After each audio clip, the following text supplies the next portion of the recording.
के लिए जो काम किया वो आज तक किसी ने नहीं कर सका। मैं 2-3 वाक्य बताना चाहता हूँ कि डॉक्टर भीमराव अंबेडकर एक बहुत बड़ा शिक्षाविद, कानूनविद, समाज सुधारक, और सबसे बड़ी बात है कि डॉक्टर भीमराव अंबेडकर ने हमारे देश का संविधान लिखा। एक ऐसा संविधान लिखा जिसमें लोगों का शासन हो, लोगों के लिए हो, लोगों के द्वारा हो, ऐसा उन्होंने व्यवस्था की। और मैं ये कहना चाहता हूँ कि डॉक्टर भीमराव अंबेडकर ने जो जिल्लत भरी जिंदगी जिया था, जो उनको कष्ट अपने जीवन काल में झेलनी पड़ी थी, उस कष्ट को उन्होंने संविधान में उकेरा है। इसीलिए यह संविधान एक सामाजिक दस्तावेज है। और मैं तो कहता हूँ कि संविधान कोई भी लिख सकता था, लेकिन अगर आज भारत का लोकतंत्र इतना मैच्योर है तो वो डॉक्टर भीमराव अंबेडकर की देन है। आज जो लोग कहते हैं कि सबका साथ सबका विकास, ये अंबेडकर साहब ने 1950 में परिकल्पना कर दिया था कि इस देश के लोकतंत्र को चलाना है तो किसी को पीछे नहीं छोड़ा जा सकता है। इसीलिए जो इस देश में पीछे छूट गए थे उनको सर्टेन फैसिलिटीज देकर इन्होंने एक कॉमन प्लेटफॉर्म से सबको दौड़ने के लिए आगे किया।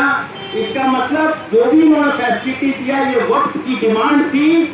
वक्त की डिमांड के अनुसार इन्होंने संवैधानिक व्यवस्था की, जिसके कारण आज हर आदमी आगे बढ़ रहा है, इस देश के तरक्की में अपना योगदान दे रहा है। मैं बाबा साहब का जन्म जयंती है, इसलिए मैं उनके बारे में पर्सनल कुछ बातें करना चाहता हूँ। मैं ये कहना चाहता हूँ कि उनके उत्कृष्ट किए गए कार्य के फलस्वरूप सन 1990 में उन्हें भारत रत्न का पुरस्कार दिया गया। और मैं ये कहना चाहता हूँ कि 2004 में भैया ये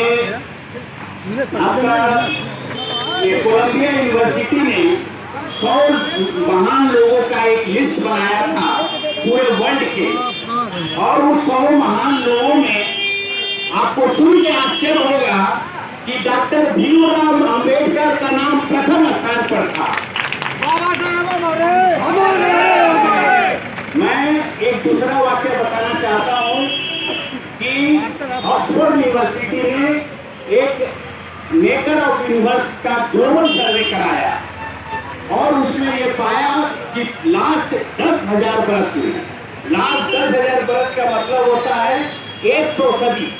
100 सदी में उन्होंने 100 महान व्यक्तियों का लिस्ट बनाया, और आपको सुनकर आश्चर्य होगा कि उसमें बाबा साहब अम्बेडकर का नाम 4थे स्थान पर था। इसलिए डॉक्टर अम्बेडकर एक महामानव थे, एक महापुरुष थे। और ये महापुरुष कैसे थे, जो ये रिसर्च के अनुसार मैं साबित कर दिया कि एक महामानव थे, महापुरुष थे। और इन्होंने जो वुमेन एम्पावरमेंट की बात की, इन्होंने जो लेबर लॉ में सुधार किया, इसका ही परिणाम है कि आज हमारे मजदूर वर्ग के लोग को अगर कुछ अधिकार मिल पाया है, ड्यूटी हुई है, तो इन्हीं की देन है। आज उनका पीएफ कटता है या जो भी उनकी सोशल सिक्योरिटी दी जाती है, ये उन्हीं की देन है। आज जो हमारे भारत वर्ष की आधी आबादी है, जो विमेन, उनको संपत्ति का अधिकार, उनको मैटरनिटी लीव, उनको हर तरह का अधिकार अगर किसी ने दिलाया था तो ये बाबा साहब भीमराव अम्बेडकर ने दिलाया था। इस देश की लगभग 30% आबादी शेड्यूल कास्ट और शेड्यूल ट्राइब का अगर कोई अधिकार दिलाया है तो वो डॉक्टर भीमराव अम्बेडकर हैं। तो आप समझ लीजिए कि आधी आबादी 25-30% शेड्यूल कास्ट, उसके बाद लेबर, उसका पता ही क्या। इसका मतलब ये हुआ कि बाबा साहब अम्बेडकर द्वारा किए गए कार्य लगभग सभी के लिए था। इसलिए ये कोई दलित नेता नहीं थे, ये कोई दलित नेता नहीं थे, ये तो भारतवर्ष के नेता थे। ये तो मैं कहता हूँ कि ये विश्व के नेता थे। ये किसी जाति बिरादरी और धर्म के नेता नहीं थे, ये एक विश्व नेता थे। यही कारण है। अब सवाल उठता है कि आज हम जो यहाँ इकट्ठे हुए हैं, इस महामानव का जो जयंती मनाने जा रहे हैं, तो उसके पीछे कारण क्या है।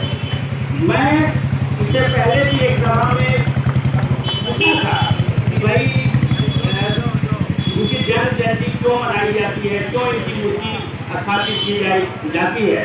तो आपके बीच से ही आवाज आया था कि इसकी जो महापुरुष होते हैं उनका जन्म जयंती मनाया जाता है। और ये हुआ कि भाई क्यों उनका जन्म जयंती मनाया जाना चाहिए, तो इसका तो उत्तर जो है डॉक्टर भीमराव अंबेडकर ने खुद ही दे गए थे। उनका कहना था कि जो समाज इतिहास की कदर नहीं करता है, जो समाज इतिहास भूल जाता है, वो कभी इतिहास लिख नहीं सकता।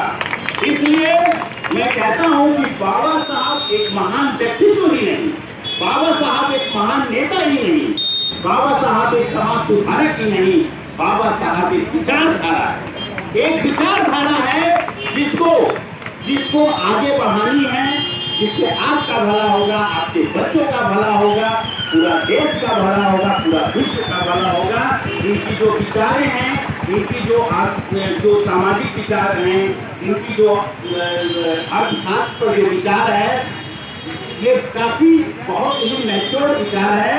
इसीलिए नोबेल पुरस्कार विजेता अमर्त्य सेन ने कहा था कि मैं डॉक्टर भीमराव अंबेडकर को इकोनॉमिक्स का जनक मानता हूँ। इकोनॉमिक्स का जनक, इतने बड़ा महान व्यक्ति अमर्त्य सेन उनको फादर ऑफ द इकोनॉमिक्स मानते हैं। तो कहने का मतलब है कि अंबेडकर एक विचारधारा है, इनको कैरी कीजिए, इनको सम्मान दीजिए, इनकी विचारधारा को अपने जीवन में आत्मसात कीजिए, इससे आपका बहुत भला होगा। क्योंकि अंबेडकर जी का मानना था कि मनुष्य नश्वर है, मनुष्य नश्वर है, विचार नश्वर है।